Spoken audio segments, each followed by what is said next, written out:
the bag work about of apartment 5B. You're now tuned into the Apartment 5B podcast, where we chop it up about hip-hop, R&B, sports, love and life. Hosted by Kill.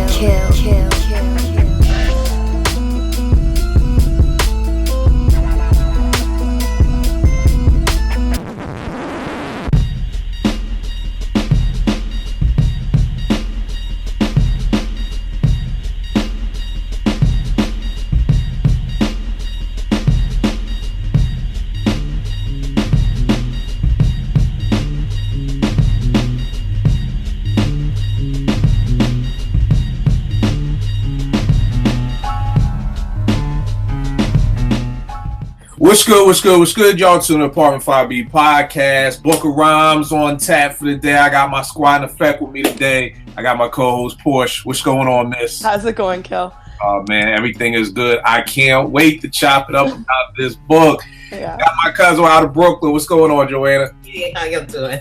All right, no doubt. I got my man Vince. What's going on, fam? How y'all doing? What's happening? Everything is everything. I got my man Tone from Men in the Dome. Glad we got more men up here tonight, man. I appreciate y'all, man. What's going on, Tone? What's good, player? You see it right here. Let's get it. No doubt.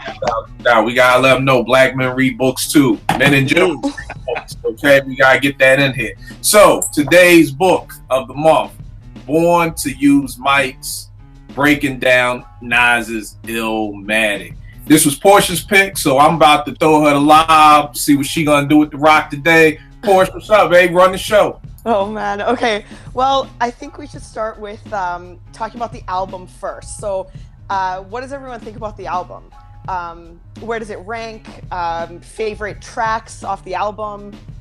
Any other thoughts or anything? And then we'll go from there. So, Kill, why don't you start? Illmatic definitely top 10 hip hop albums of all time. I'm not one of the few who think, one of the many who think it's the best album ever. I think it's an extremely dope album. Definitely top 10 for me.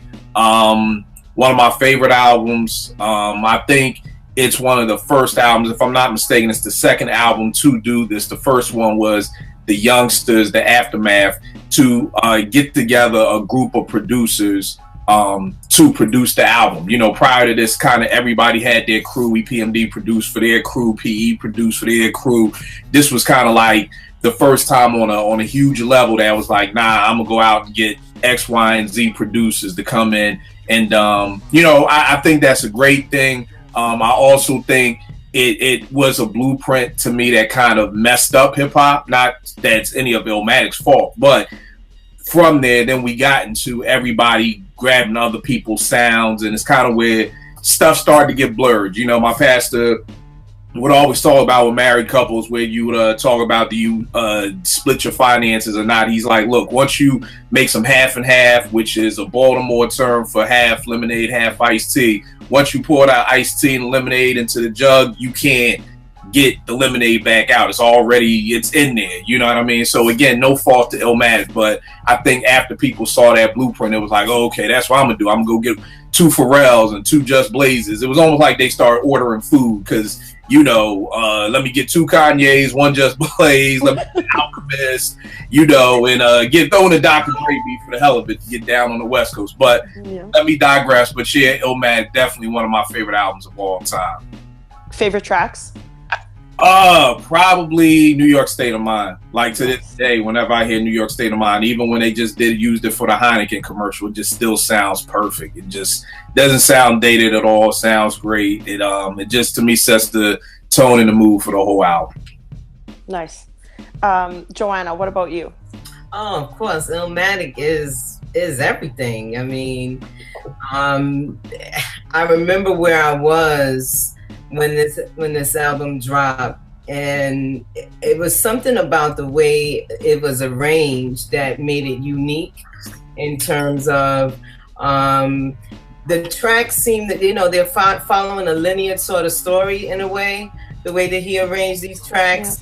And this is one of the things, we'll get into that a little bit later, but You know, what it was he was doing, I didn't really fully understand it, like at the time, until you kept listening to it and listening to it and listening to it, and you're just like, damn, this has not been done before. You know, like this sort of thought going into producing the album. I would have to say New York State of Mind is one of my favorite. But then New York State of Mind, It's Yours. I really like It's Yours. You know, it's, to me, you know, T-La Rock's It's Yours It's Yours. But I like what he did with it. You know, I like what he did with it. And I like the message that was behind it back then. And to what you're saying, Kill, in terms of the whole game changing here, there seems to have been that shift. This is right, you know, the shift into the gangster thing kind of happened right around in here. And a lot of the stuff that Nas is talking about, this is where, for me anyway, it started to kind of fall apart after this. Like, you know what I mean? We got the Lukes and everybody else coming out with stuff. So, you know, definitely one of my favorites. And to listen to it again, because I listened to the whole thing for this, I hadn't listened to it in years. It still made me feel the same way. So definitely, it ages well. That's for sure. Yeah, Vince, what about you? I would tend to agree with like what Kill said. It's definitely a classic album. It's not like the classic because there's far too many others that I would have in that list. So that's how I feel about it as far as where it would rank. And then I always like One Love. I thought that was one of the standout tracks on there. So I would go with One Love for as what I really like on that one. Nice. Tone, what about you? For me, I go back to like 1992. I had that Zebrahead soundtrack to tape. So when I heard Halftime, I was like, yo, whoever this kid is dope. And then somebody reminded me, like, oh, that's the kid from you know, Live at the Barbecue, Back to the Grill again, and all that shit. I'm like, okay, well, whoever, he's nice. You know what I'm saying? So, of course, during that time, you know, waiting for that album, hearing Illmatic for the first time, it was, you know, it's kind of a case study. I'm a nerd. I'm a history nerd. So for me, it was a case study on Black culture and housing discrimination, systematic racism, and hearing how young kids and Black families in the ghetto were living, especially in the inner city. So even though we was dealing with some of the same stuff down here, I'm in North Carolina, I kind of felt the lyrics very vivid.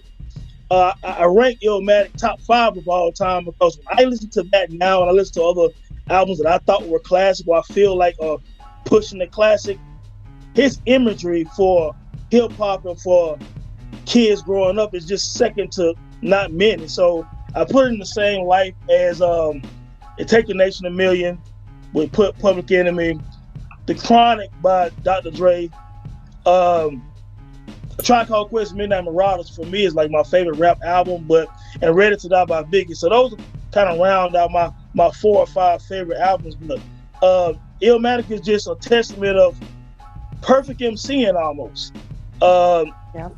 As far as my favorite tracks on there, I'll go with The World Is Yours. That whatever Pete Rock did with that was absolutely amazing. One Love, and I'm gonna get into One Love at some point in the show, probably my second favorite song on the album. So yeah, man, monumental album. I don't know if there's such thing as a best hip hop album of all time, but when you mention the great albums, you cannot mention a list and not have Illmatic on it. Yeah, I definitely agree. So I have another question that just popped in my mind. Did reading the book change, or did it? So you guys have your favorite tracks off of the album, like audio wise. Reading the book, did it change anything, or did it like make you like that particular track more? Did you not like it? Did you like the way they described or sort of provided insight for your particular favorite song? What are your thoughts on that? Let's start with Kill. All right. First of all, I'm trying to hold this to the end because I don't want to give out too much. Okay. Did this book do anything? It didn't. I'll answer the question. It did not. It did not. Okay. This book was a very hard read for me. You know what I mean? It was a very hard read for me. My wife calls me Shallow Hal because there are times I can be very shallow. I mean, if y'all have ever seen the movie, I'm shallow. I could be shallow. I'm shallow, and I don't mean to offend anybody out there who this may offend.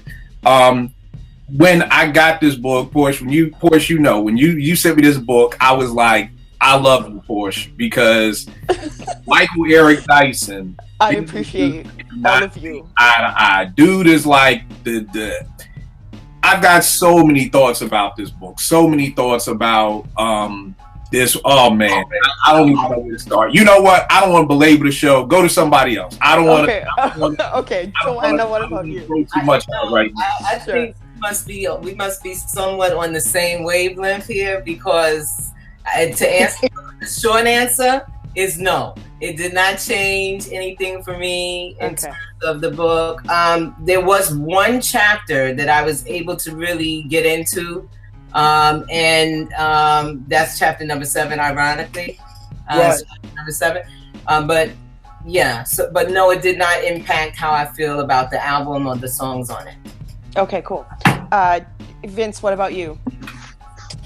Yeah, it was hard to read through, mainly because to me, it seemed like it was like a deaf poetry slam or something. There you go, good brother. There you go. Preach. Where's the offering plate? Here's the offering plate at. Listen, I got some money for you. I got 10% for you right now, brother. Preach. We reading it. The words being used within each one of these chapters made me think, well, damn, did I listen to the same album? Because it didn't come to me like that. And look, all due respect to all of the writers, you know what I mean? I'm not a writer, so I'm not gonna, pretend to be one, but I don't know, man, just the way it was. It's just like the words used. My favorite parts were actually the parts where they talk to Bobbito. When they talk to Bobbito, let's get to that. We gotta get to that. We'll get to that. Yeah. Let's get to that. Don't get too much into the book. Yeah, let's all go. But I feel you. Preach, good brother. Preach. All right. Well, let me give you my favorite part of the book, and my favorite part was the part that talked about Nas and his relationship to his dad.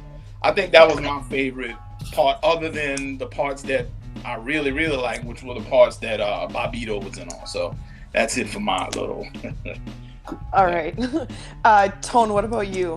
What's funny is chapter 7, that One Love, Two Brothers, 3 Verses.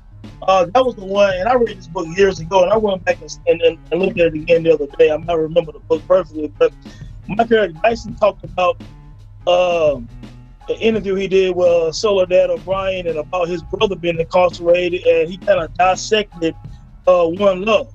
So what I did, of course, I've been riding the Illmatic. I ride to it a lot. I went back and listened to One Love this morning, and I got what Michael Eric Dyson was doing. One Love is so vivid because me personally, I have an uncle that served 39 years in prison. You know what I'm saying? I have several cousins who was really into dope.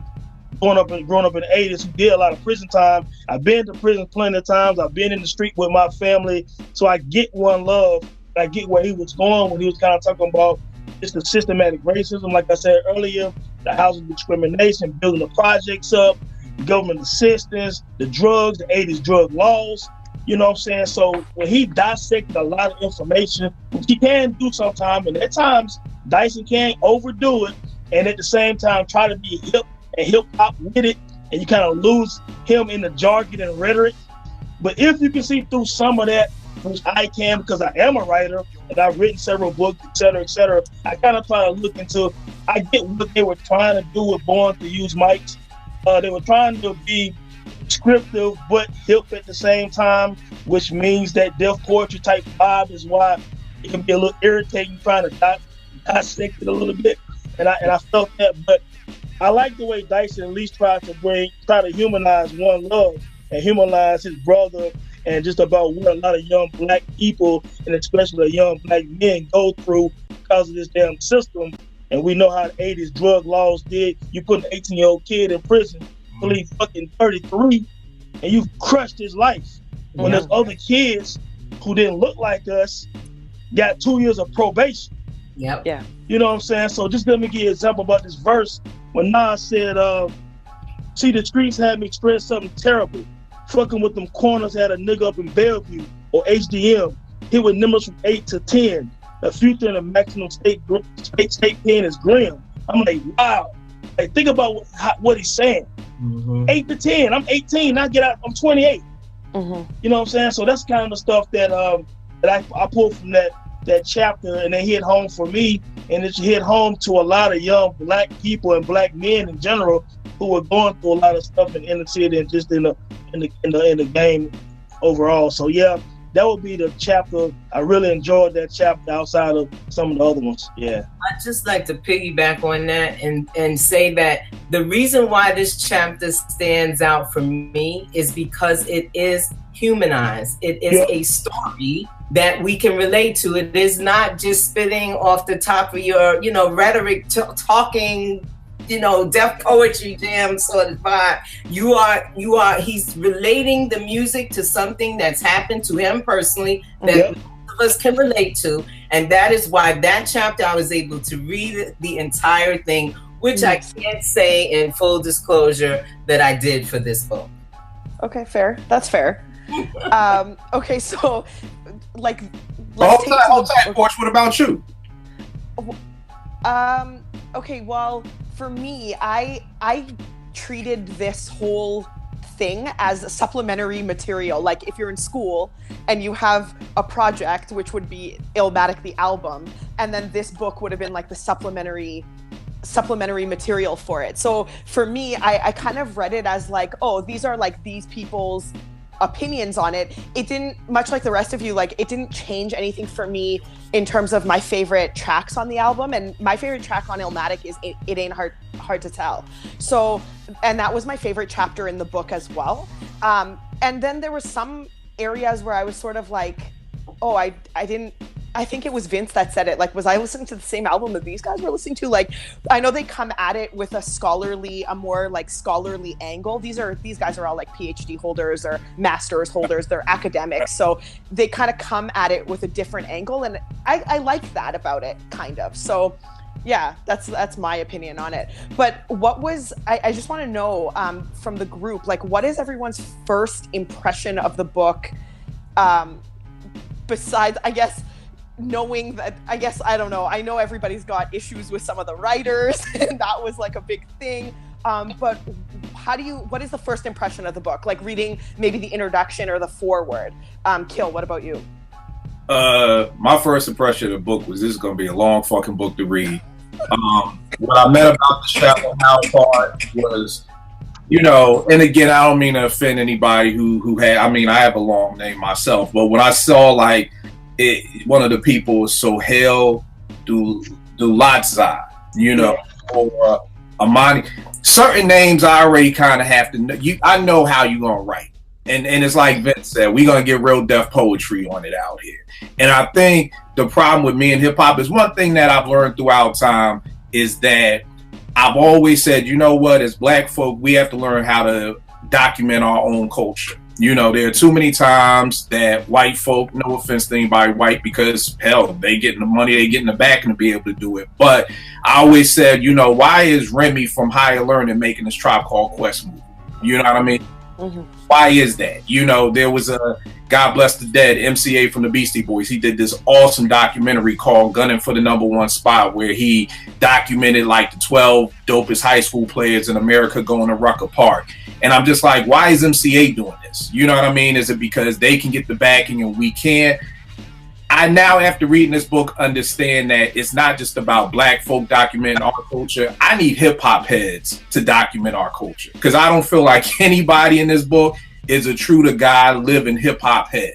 You know what I mean? But you know that each one of these people are like known as hip hop heads, though, right? Just to clarify that. But Okay. that's the problem. I Yes, think it starts I agree. with, and Tone said it, and I'm always writing down what people say. He said, if you could get through the jargon and the rhetoric, you know what I mean? And that's true, but as myself being a writer too, I don't want anybody to have to get through the jargon and the rhetoric. Right. You know what I mean? I don't want anybody. It's almost like looking at an album. It's like 12 songs. Like, well, if you get through the bullshit, there's some good shit there. It's like, no, I don't want the bullshit there. Like, I don't want to have to get through that. Like, the point of putting on an album is being able to put play and sit back and enjoy it. The point of reading a good book is being able to be like, oh my God, I can't put this down. I'm skipping pages. I'm skipping paragraphs. I'm like, yo, what the hell is this? And then, like you said, PhD holders. Again, I'm not saying anybody who has a PhD cannot be a hip hop head. I'm just saying when I started reading this, it's like Vince said, hold on, I want to highlight a chapter real quick. I can tell you right here, it threw me for the loop when it said it was Basquiat smoking a blunt with Marcus Garvey, Rakim building in a cipher, and Bunny Lee and Molly Mall fucking with the S12. Tubman and MC Light sharing secrets when Illmatic was released. Like, what the fuck are you talking about, my G? Like, what are you talking about? Like, I don't want to hear that shit. You know what I mean? Even I mean, when we go, here's the wild part. We're talking about, we're gonna start off with the Genesis. The Genesis, if I'm not mistaken, is like a minute, right? It's just wild style. Exactly. How did this author take 20 pages to explain a 1 minute song? Like, so how do you, this was like when I would be in college and it'd be like, yo, you need to make a paper that's 20 pages. And I really only got 5 and I got the bullshit for the next 15. I felt like that was every chapter of how can I keep this going? It after a while, it felt like Batman. And what I mean by Batman is that if you don't know Batman's origin by now, kill yourself. Like every time I go see a Batman movie or Superman versus Batman or the Justice League, I got to sit through Bruce Wayne's family getting killed. We fucking know. Like I felt like every chapter was, this is Nas's background, and I'm like, my nigga. And I don't blame the writers. I blame whoever the editor was. Because to me, this is bad editing. Because I felt like I'm reading a chapter about the world is yours, and we talking about Reagan, we going into Nixon, we going into global economy, we going into we talking about, I swear everybody in this book wrote about Nas's Pop, and Nas Pop only on one song. I felt like everybody was like, this is my take on Illmatic, and it just so happens I got this one track. Which if I'm the editor, I'm going back like, nah, take this shit back, because you're supposed to be writing about New York State of Mind. I don't want to hear about bridging the gap. I don't want to hear about nothing else but this chapter. And it's just like Vince said, it was that poetry jam, and I get it. I'm not that deep. I'm not in the spoken word like that. I'm just not deep. So I don't need to hear about Marcus Garvey smoking a blunt with Molly Mall. Like, I don't even see the correlation of the two, but you just want to show me how fucking deep you are that you know Marcus Garvey. You know? And it's also one of my pet peeves as being a writer is that when people always want to try to tell you what the sample was. I will give one great example right here. This is written by Solo Dalla. I don't even fucking know. But it's also the conceptually, because the opening to Bird's Flight Time begins with the sound of an airplane taking off, and through we don't hear Genesis. part of the record that has been sampled. The absence of Illmatic's second track provides a kind of haunting beginning to New York State of Mind, because without that sound of the plane taking off, Premier uses a flight time almost implies an inability to flee from the young Nasir, and serving to create a heightened sense of claustrophobia. This as the boating bassline sample from Joe Chambers' Mind Rain builds, and the eerie piano stab signal nods and repeating soliloquy of chaos straight out the fucking dungeons of rap throughout the song. Not come. We should be snapping. Yo, That's what I was doing. I was come on, y'all. Y'all gotta be kidding. Who wrote this shit? Who edited Let me say something real quick. this shit? Go ahead, Tom. I think, and for portion of, I think this goes back to what I was saying earlier, where, all right, so this book would have won if the writers weren't trying to be complicated for the sake of being complicated, right? So some of the rhetoric could have been taken the hell out. you don't need some of the correlations because it's not necessary. But I think it goes back to what Kill was saying. So a lot of times in our culture, a lot of non-hip hop heads got these voices, right? So they have the stage to spit a bunch of bullshit when you don't need it. So it's kind of like, okay, we could have dumbed this down some to show appreciation for the album without showing, okay, I am a scholar. I did go to school for 25 years, and I love hip hop. You know what I'm saying? So it's over the top at times, and there's a lot of chapters in here very, unnecessary. There's a lot of pages you can take out this damn book. You don't even need it. You know what I'm saying? Like Hill said, Genesis should have been one page. I can talk about Genesis in a paragraph and I'm good. You know what I'm saying? Now, New York State of Mind can be longer because that's the essence of the album. And for this kid in New York, we can take it there. Or The World Is Yours, or you don't even need a chapter on, for example, on Represent, because he just one time for your mind because he just fucking freestyle. You know what I'm saying? So some of that's not even necessary. Can I say something real quick, Tone?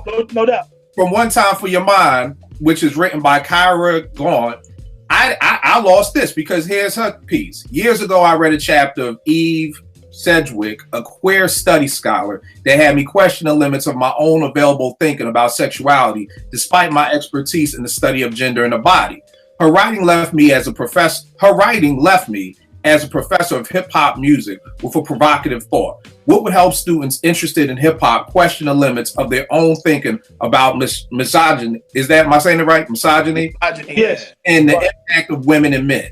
Hip-hop discourse rarely steps beyond cliched conversations about misogyny. So I created a list of axioms, ideas of statements that people accept as self-evident truth. What does this have to do with One Time for Your Mind? Nothing, and that's my whole point. Yeah, so that's the chapter I didn't like. That's the chapter I had an issue with as well, because this is the chapter that there's a lot of claims made that actually is sort of like, I was reading this and I actually had to go back. I read this chapter a couple times and I was like, really? Like, she took it there? Because she talks a lot about like hip hop videos and women dancing in hip hop videos. And she talks about women, how they're portrayed in hip hop. And the whole time I'm thinking, like, as a fan of hip hop, like as a female fan of hip hop, and Joanna can add to this as well. As a female fan of hip hop, this is not the genre I go to for gender empowerment for me personally, as a female. I don't go there to be like, I don't listen to hip hop to be like, oh, and now I'm going to get inspired as a woman. That's not what hip hop has ever been. It's not what hip hop has ever claimed to be. And even the females that rap, aside from a few, they're in that same mode. They're also sexualizing themselves, and they're also like, so it's not helping anything. So when I read that particular chapter, I was like, I cannot believe this woman took it there, because and she sort of like teeter-totters back and forth. Like, she says a lot of things against it, and then she sort of goes and says things like to sort of defend it. And so the whole time I'm thinking, like, I'd like to sit down with you and have a conversation about this, because I don't know. But anyways, Joanna, what do you think about that? You know what was crazy in that chapter? She made a reference to, I want to say it was the One Mic song. Yes. And the slow motion that was used in the video, and how it's sexualized the young girls. And I was just like, I don't know about that, sis. Like, I don't know. Like, I don't think people were looking at them like that. I mean, it's just in general a part of the total overdoing of analysis in this entire book. She fit right in there. And for me, the references that stood out were the references to film, because I study movies. So like, they made a reference to the Battle of Algiers in one of the chapters. If they talked about the Battle of Algiers one more fucking time, I was like, the name of the book should be Battle of Algiers. I mean, it was mad people kept talking about the Battle of Algiers. I'm like, I'm dying. I mean, if one more writer, and I'm like, did y'all not know he's like, what? Yeah, Joe. I'm sorry. Yeah, I was about to name the book The Battle of Algiers. And I just couldn't see this correlation. I mean, if I tried real hard, I could. But like the Battle of Algiers, the people are getting killed. And what is going on here? I was just like, I don't know. And of course, Scarface is just all over this book. So I don't know.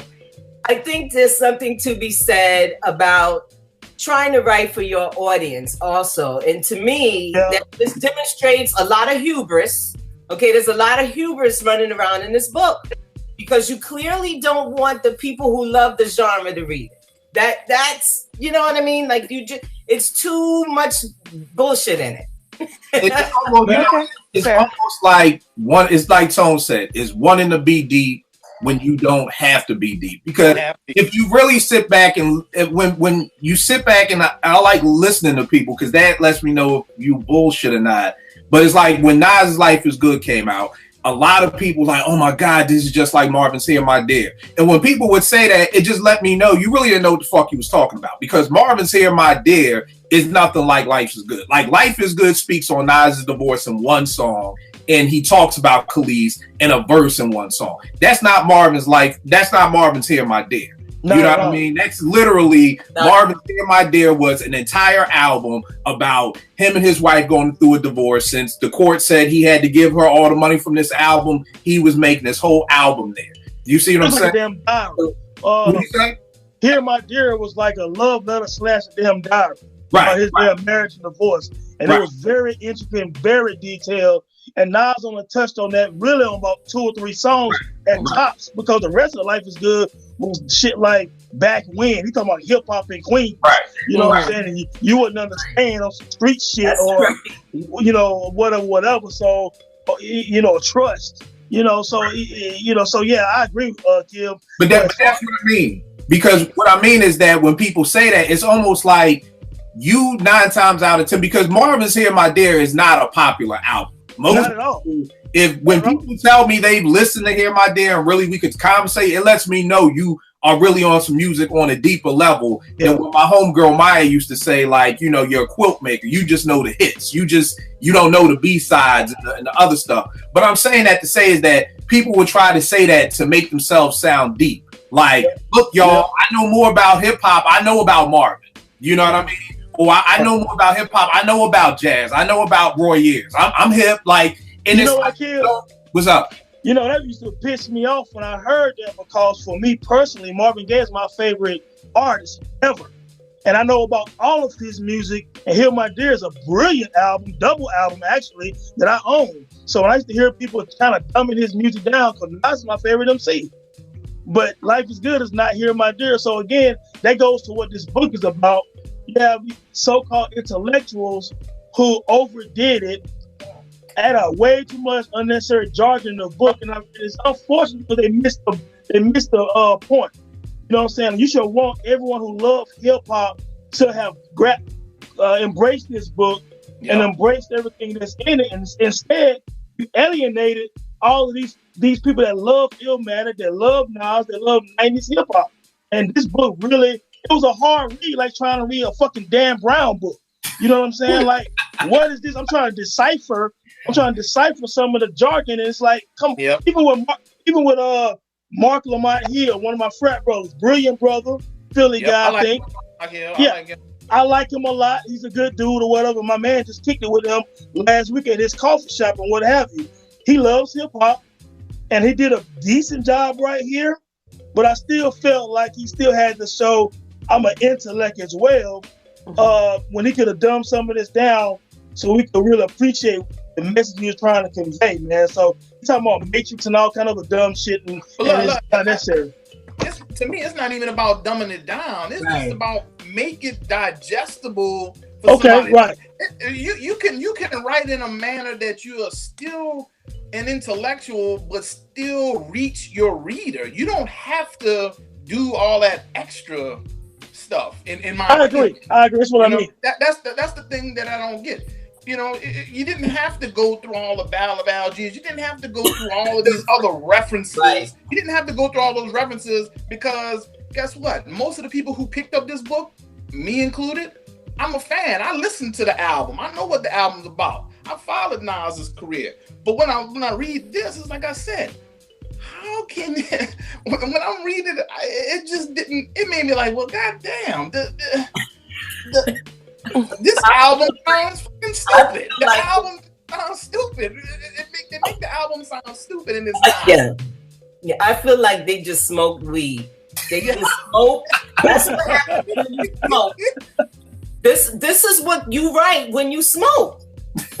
Okay, you think you are talking something that everybody knows what you're talking about, and you just talking and nobody knows. This is a after blunt book. Oh man, yo, I tell you what I'm talking about. People who get high and they start pontificating and talking all this and rambling some dumb shit. Right. That's what this is. Yeah. I tell you what's funny. I was reading in the It's Yours chapter by James Peterson. He says, but immediately following the It's Yours sample, Pete Rock begins the hook by singing a question. Whose world is this? To which Nas immediately replies, the world is yours. The world is yours. Then replies, it's mine, it's mine, it's mine. Followed by a return to the Tila Rock sample, it's yours, before the sequence repeats itself. You can only appreciate this audio collage by listening to it repeatedly.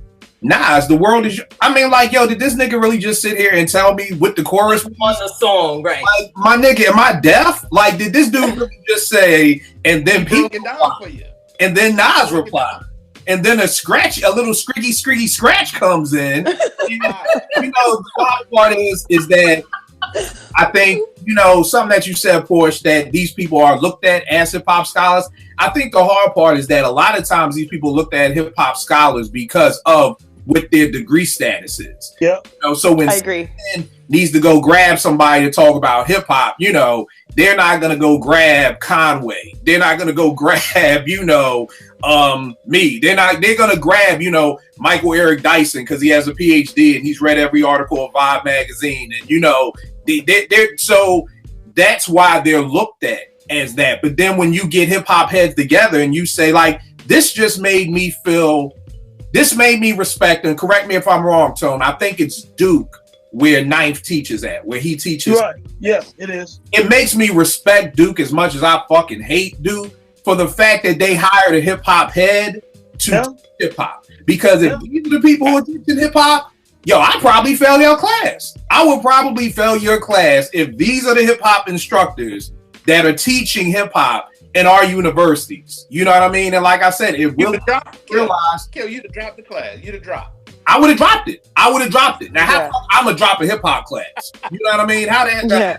But it just made me realize, like I said, it's now not just that black folk have to document our culture. Hip hop heads need to document our culture. And it's not just about hip hop. It's not just about hip hop. This is about if you are a country music person, you need to be documenting country music. Not me. I don't want to document it. If you're a jazz head, you need to be, documenting your country. Just because I got a PhD and I got Miles's Bitches Brew don't mean I need to, document jazz, So I think that's the part that killed me with this. Y'all see this graph, the chapter with the graph in it? Yo, the graph. Oh, Joe, don't get started on the graph. Let me tell you what I did. Oh my God. I threw the book down. Put that up to the camera. Put the graph up. This dude is really breaking down the formal plan of Life's a Bitch. You know what I thought about at that instant moment? Don't may not be wireheads like me, but there was this time when Stringer was having one of his meetings, and his man was taking notes. He said, "Are you taking notes on a goddamn criminal conspiracy? Like, is this dude really sitting here writing out the plan for Life's a Bitch? Like, yo, dog, come on, stop it. One of the few parts of the book I did like was that I'm on page 213, The Second Coming, and it has their own words from Nas and Lawrence Professor and MC Search and, Q-Tip and LES, and these guys are talking about their, just putting Illmatic together and their own That's what the book perspective should have on. been about. That's what the book Right, should have been. and that exactly, my man. That's what the book should have been about. 'Cause like Keel said, some of these individuals on here, they got the spot because of their credentials and their academic background. But for real, you take out one of those guys, let Biz Markie do a damn chapter. Let Akinelli do a chapter. Right. I mean, I want some heads to be talking to me like Keel talking about. I want to hear authentic. You know what I'm saying? Let Jungle even talk about it. You know what I'm saying? He was around his big brother. You feel me? So let me hear from the guys, you know what I'm saying, from Queens who lived it, who's around Nas doing Illmatic, some of the producers, maybe even some of the people who tried to be producers didn't make the cut. You know what I'm saying? Or whatever the case may be. Like I said, I think what they was trying to do, like, this book would be meant for a classroom, I guess, to a degree. But even with that, you would still lose some of the students. Yeah. You know what I'm saying? But I think they were trying to make some kind of academic volume 1 Nas Illmatic, whatever, for a curriculum, but they went too far. And it's like a chemistry book in school. They're like, man, I'm not even gonna use half of this shit when I graduate. You know what I'm saying? But I think their intentions was that, and they missed the mark, man.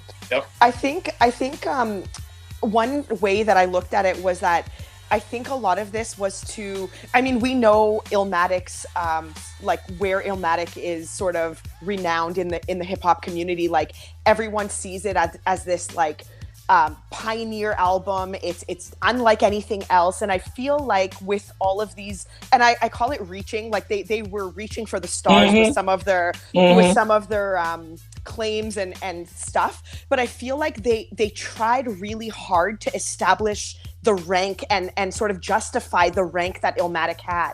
And I think that might be the angle that they were looking at. Like, okay, Illmatic's the classic album in hip hop. It's the greatest album. I'm sure they all think it's the greatest album in hip hop. So let's write to justify why it's the greatest album of all time ever. So, and I feel like that's what they did, because that's how you get 20 pages out of Genesis. Do you know what I mean? Like, that's how you do it. So, I don't know. I think you hit it right on the head. Because I do believe, because Common did the first little forward. And if you know, Common has always said that Nas is his favorite MC, the best MC, and Illmatic is the best album. So it goes back to Dyson also he did an interview with Nas, I think, at Georgetown or something, because I think Ninth was spinning. They did like a whole hour and a half about Illmatic with Michael Eric Dyson. So you're right. I think everyone in here think it's the best. So it's like you overdid it to justify why it's better than the Chronic or 36 Chambers or anything. It takes a Nation of Million, because most people, even outside of hip hop culture, consider the Nation of Million to be the greatest hip hop album, and that's one of the greatest albums of all time in music. Right. So to put this album in this same conversation, I think you're right. They had to overdo it. And unfortunately, when I first went to the bookstore and got it years ago, I saw the cover and I was like, oh, I can't wait to take this shit home and read it. So I was excited to get it. And once I started going through it, I'm like, man, why is it this damn hard to get through these pages, man? And I think that was, I don't know, man. I just think, Portia, you hit it right on the top. Let me ask everybody a question real quick. I'll take real quick. What's the best beat on Illmatic for each one of you guys? I'm just curious, real quick. Your favorite beat on Illmatic. Kill, you're a producer, man. Which one to you is the one you'd be like, man, the instrumental dope as hell, dog? Probably New York State of Mind. New York State of Mind. What about you, Vince? I'm gonna stick with what I said originally. I'm gonna say One Love, but New York State of Mind would definitely be another one that I would mention. All right. What about you, Porsche? Mine, New York State of Mind or It Ain't Hard to Tell. That's my favorite track on the album, anyways. For all of those reasons. So. All right. I feel like I like the beat for Ain't Hard to Tell more than New York State of Mind. So I'm gonna go with the beat of It Ain't Hard to Tell. Mm-hmm. What about you, Tom? Man, I'm gonna go with The World Is Yours, man. I remember the other day I was listening to the samples and what have you. I think that piano was some shit from like 1920 or something. PR was digging in the crates real hard for that sample, man. But I just love it. Feels so good to hear That World Is Yours, man. Like, so I'm gonna go with That World Is Yours, man. Let me add something to that right quick. The scratches P Rock laid on that are some of the best on record. Yeah, I agree. Anytime I hear that, especially if I'm listening to the instrumental, when he them scratches in there, it is so crisp and clean. Yes, it is. That, you know, that's what I enjoy the most about that particular track. Yeah. Mm-hmm. That's dope. Porsche. Go ahead. You got Porsche. No, I was going to ask another question. I was going to say, so we've kind of critiqued the book a lot. Do we have, like, what are some positives that you got out of it? If there are any. If there aren't any, that's totally fine too. But was there anything that you did like about it, Vince? Yeah, I like the chapter that talked about Nas in a relationship to his dad. I mean, having a dad who came up as a musician, a very well-respected musician. I mean, I think it was great the way they came together. They made a record together. His dad played on his first album. I thought that was like the best story of the stories. Yeah. What about you, Tone?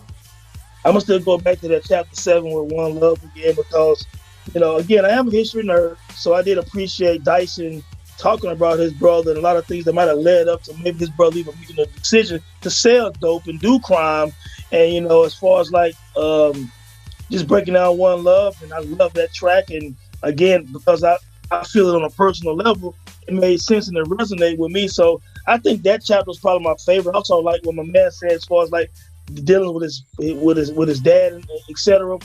Those are some highlights. I will say this: I'm glad the book was written. I wish it was written a little different. But anytime a landmark piece of hip hop is put in literature, I can at least appreciate the attempt, if nothing else. Yep. Sometimes a home run is hit.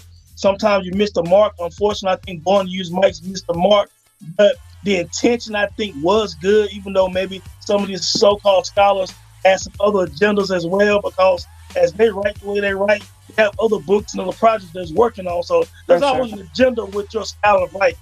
I know that much as a writer. But I do think and I do appreciate anytime a book on hip-hop is written, I can walk into a Barnes & Noble or something like that, and I say, hey, in this music section, it's not just shit on Axl Rose or the Beatles and shit. I can look at these books about Eminem, about Redman, about Mace, or, DMX or whatever. I appreciate the fact that it's written, and I hope more books continue to be written. I agree.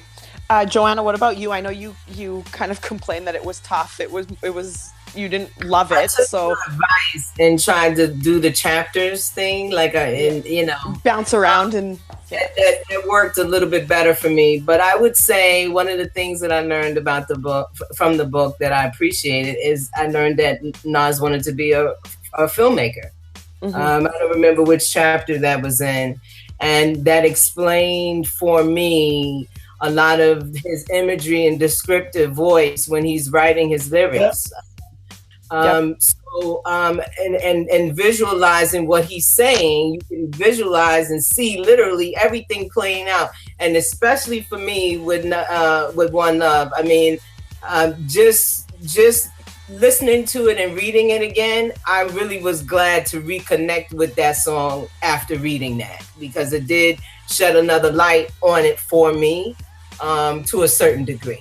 Nice. Kill, what about you? Anything you liked about it? You go so hard like on this book, so I just want to know. Nah, there's nothing I like. To be honest with you, the crazy thing, and I mean, I actually got it written here in my notes, like this should have been the whole book, because I'm pissed that I had to wait to page 213 to get to what Tone and Vince were talking about as far as the the interviews with the people who I think mattered. You know what I mean? It's like doing a documentary on somebody and not having anybody of that person's crew or a part of their crew or part of what helped make this record around. It's like you just pick 5 random people. I don't know if y'all watch Unsung on TV1, but they always have the same people on every episode talking about somebody. I'm like, my nigga, you don't even know you on every episode. Like, you was talking about Tony Terry last week. Now you talking about Brand Nubians. Like, y'all don't even take the time to y'all just get whoever in the studio at the time to just be like, yeah, come on in, and talk.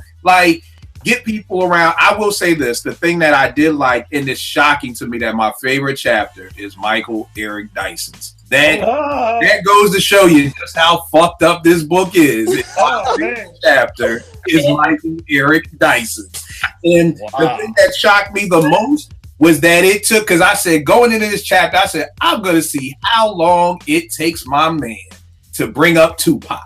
And it took him 3 pages. I thought he was going to start the book off with, well, when Brother Pop was here, Brother Pop would say that, nah, it's no matter, because if y'all know Michael Jerome, he loves some Tupac. I'm sure he may have Pac's ashes in his fucking room right now when he does his writing.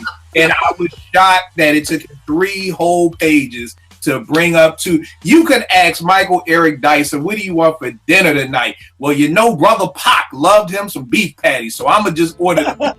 Like, this man is in love with Pac. So that's my biggest shock. So the only positive thing I have to take away is just the stuff that was at the end. I felt like a kid when you would, you know, have to dig to the bottom of the cereal box to get to the prize. Like, you ain't even really want the cereal, but the prize looks so good. Are you talking about the remixes? Cereal. What you say? Are you talking about the remixes section? Yeah, the remixes section. Yeah. Like, so, yeah, do you want to just maybe explain, just for the sake of explaining? Yeah. Basically, at the end of the book, on page 2002, I felt like 2,000 pages. On page 213, they have this remix section where they have an interview with Bob. They have a Bobbito piece from Rap Pages in '94 when he's interviewing Nas. They have this piece from The Source where they're talking to Nas, Large Professor, Primo, all the people who made the album, and things like that. And I kind of felt like, and I wrote down here, you made me read 213 pages to get the good shit. Like,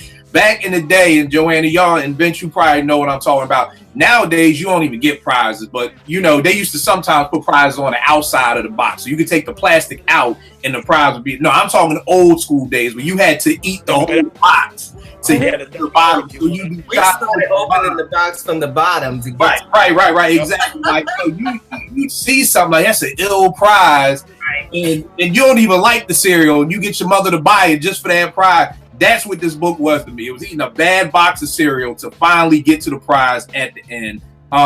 So, I mean, I feel what Tone is saying, and looking at it from his standpoint, I'm there kind of, you know, that, yes, it is always good to see a book or a document on hip hop. I think it just bothers me when we put the wrong people in charge of it. And again, the thing that, and again, like I said in the early stages, I blame this on whoever was the editor of this book, because it was his job, almost as the executive producer. I always tell people, if it wasn't for RZA, Wu-Tang would have been 9 dudes rapping on every damn song. But it was RZA saying, no, yo, Ghost and Ray, you got a chemistry in. Meth, you do the hooking. He was like the coach. I felt like the editor should have read this and been like, nah, y'all got to go back to the drawing board. Like, this is supposed to be about One Time for Your Mind. And you talk, and correct me if I'm wrong, it does not say something disrespectful about women on One Time for Your Mind. Like, that's what kind of threw me, because it felt like she was writing this chapter about One Time for Your Mind, like about maybe like I don't know, a Rex Effects video or something like that. Like, yeah, I didn't get that. Right. I don't know that whole chapter confused me. Right, and to me, that's the editor's job. That's the editor's job to say, what is this? Like, this is supposed to be about One Time for Your Mind. Like, what are you talking about? So, I mean, you know, I blame the editor, because they should have wrapped this up, because like Tone said, this is supposed to be, we should be talking about this book the same way we're talking about Illmatic, if it was done right.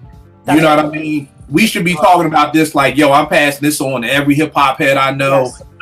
Yes. This is gonna make the rounds. Like, you know, it's like, don't even give it back to me. Like, I got some books that I tell kids, don't even give this back. Just pass it on to somebody else. Like, keep it moving. That's what this book should have been. And it's the exact opposite, to the point that I said, I don't know if you've seen a trailer for this new HBO movie with Michael B. Jordan, and they're like destroying all the books. This book would be the first book that I throw into the pile of I honestly was like, you know what? If I was stranded on a desert island, this would be the first book that starts the fire to keep us all alive. So that is my there it is. I'm going to use mine. It's 0 mics, none. I was just gonna ask for your the best thing about this book is the cover. This is the best thing about this book. 0 mics, none. All right, Tone, how many mics do you give this one? Oh man, out of 5? Yeah, out of 5. I mean, I'm gonna tell you, back in the day, whenever I saw 2.5 mics, I was like, damn, that shit must suck. You know what I'm saying? Like, so in that regard, I get a 2.6. But I give it I get an A for effort, man. I'm gonna tell you, Kill kind of hard on. I'm hard on it. We all kind of universal part of the book's up, but the vision of it I think was pretty good, man. I'm just caught in the middle, man. I just don't know how to feel, man. Especially hearing you guys today, kind of confirming some of my initial thoughts anyway about the book. I'm gonna look at the shit totally different. I'm gonna put this back in my little library and put something over top of us whenever I look at this shit again. But maybe some of the people who really love it will see this podcast and be like, damn, they've been kind of hard on the book, man. But real talk, I think it's honest conversation, man. It's just too much, and I hope somebody at some point do another book about albums for that year. Maybe Illmatic can kind of make it where real hip hop heads can appreciate it, man. I don't know. Okay, Vince, what about you? Mic rating? I'll be nice. I'll do 3. Okay. Okay, fair. Joanna, what about you? I'm going to give it 2, just 1 for the culture, because for the culture. Oh, y'all, come on, man. Y'all be it too now. Y'all giving mics away for the 1 for the culture. We gonna 1 for the culture.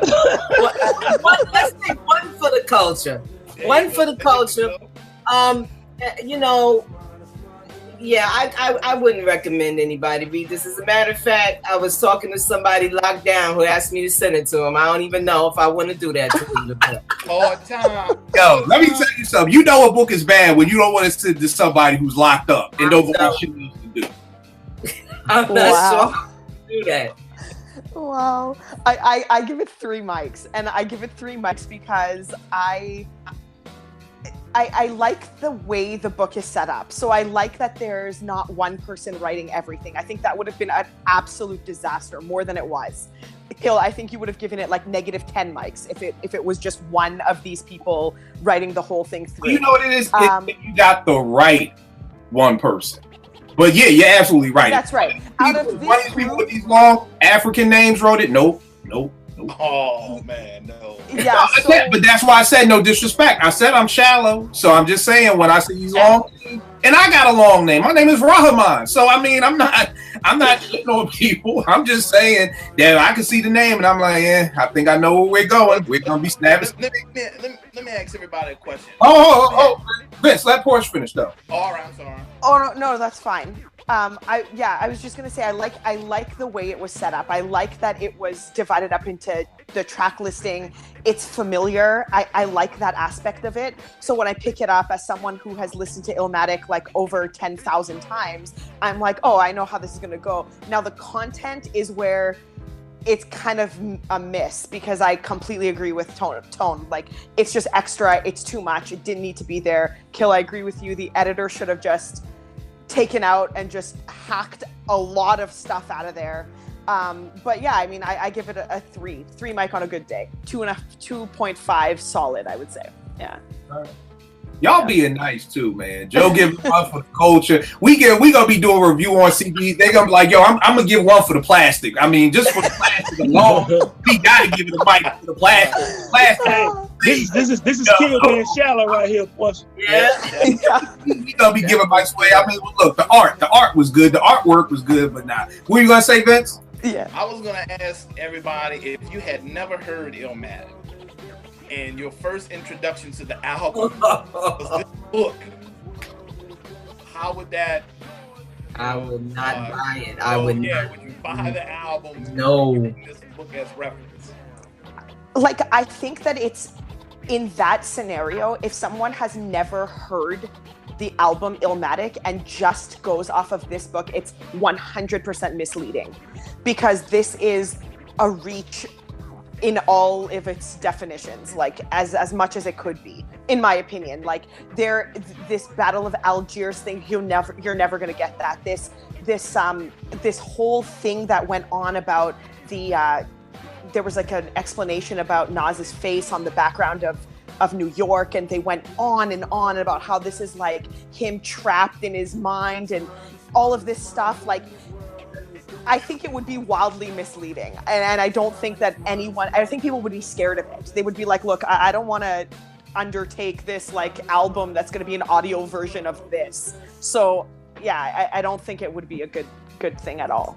Or you have a situation where because they're trying so hard that you would think you finna buy a fucking Thriller.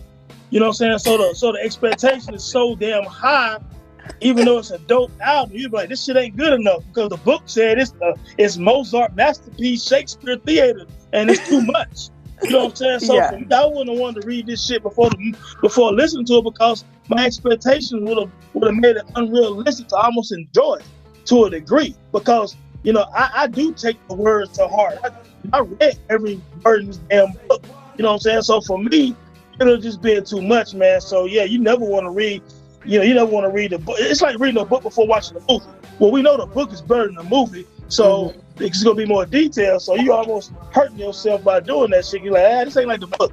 But in this case, you know, it'd have been the same thing in a sense, because like, you know, expectations would have been too much for it anyway because of the jargon and rhetoric that's all throughout the damn book. So it'll hurt. Yeah, and for me, reading this book before hearing Illmatic, I'd probably be more interested in the Battle of Algiers than Illmatic.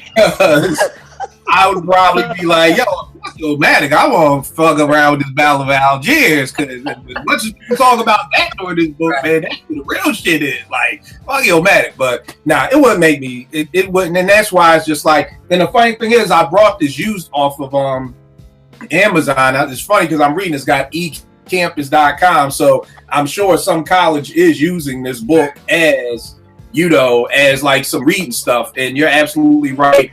Like I just said, I commend Duke for going out and getting a hip hop head to teach the class versus getting, you know, it's so funny. It's one of my favorite 3000 lyrics where he says, everybody with dreads for the cause.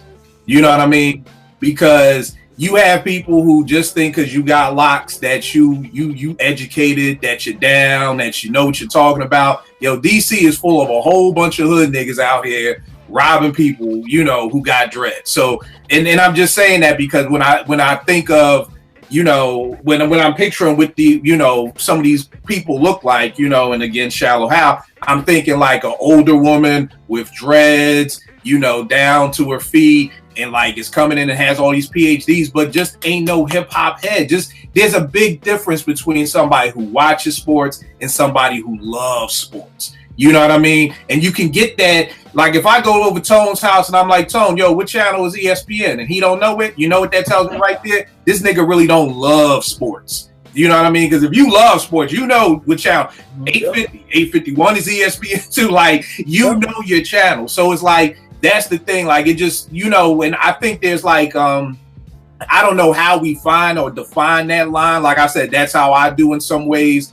But it's kind of like there's a big difference between someone who's a hip hop head who like is into this culture. And there's one thing that somebody said that really showed me.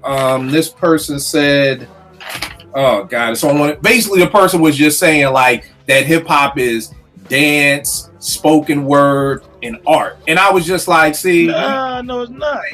You ain't no hip hop head. Right. If you're talking about hip hop is art and dance and spoken word, like I've never in my life heard anybody explain hip hop as dance, art, and spoken word. Define hip hop like that doesn't. Hip hop is graph, is DJing, is breakdancing, and it's rap. Like that's what it is. Like so, you gonna tell me it's spoken word? It was spoken word, art, dance, and music. And I'm like, so you're using music to say the DJ? Like you don't know what the fuck you talking about anyway. You know, water the culture down talking like that. Right. You know, but that's what I mean, and it's we and it's why like Tone, when you in Vegas started y'all podcast, why I was saying we need more of this because we need more people who are hip hop heads documenting our stuff. You know what I mean? And I mean that's why I always appreciate you guys being on the podcast because that's what essentially I'm trying to do. I'm almost up to 200 episodes of the podcast. You know, and I always tell people you could be somebody who knows shit about hip hop, zero.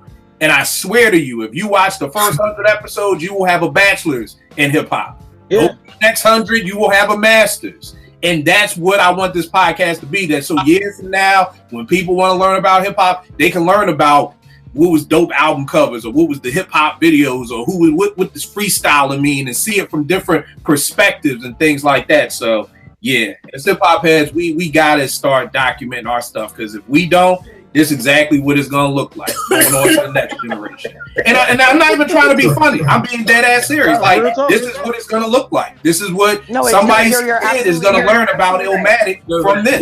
You're absolutely right. You know what's funny? Because what's funny is people don't understand that rock and roll started like this, and the shit got sideswiped. You see what I'm saying? So it's like people thinking rock and roll is fucking Elvis, and it was done way before him. So again, like you said, at some point, who's gonna be the face of driving the culture? We gotta make sure that we are forever the face of our culture, and let nobody ever take that from us. You know what I'm saying? Like you said, man, scary, because if we fall asleep on it, the culture will be swiped. Yeah. No doubt. Porsche, good book. I enjoy. You don't know how hype I was for this discussion. Like, so yeah, it was a good discussion. Hey, I thank you for this. No, I appreciate all of you guys for reading this. I know, I know how tough it was, and I apologize, and I really appreciate No, it's all good. I already had that. To me, that's the fun part of a book club. Is like, I'm gonna be pushed out of my comfort zone to try something new. So no apologies at all, sis. Not at all. Like, that's what this is all about. Thanks, Portia. Yeah, no doubt. Joe, give them all the information, where they get at you, everything. JWOmedia.com. I'm on Twitter at Film Lover. All right, Porsche, give them all the good stuff, miss. Twitter and Instagram is at ShareShaveLabPorsche. All right, Tone, give them everything, good brother. Oh man, enterthedome.com. Also, Enter the Dome at Twitter. Tony Haynes Facebook, where all of my stuff is, and also YouTube B-Roll Network. That Time in Hip Hop with me and my man Blake. That's it. All right, Vince, give them everything, good brother. We'll make beats for food.com. I will always take a plug, good brother. You already know what it is with me, Kill889, Twitter, IG. We'll make beats for food. I will catch y'all next week, y'all. Holla.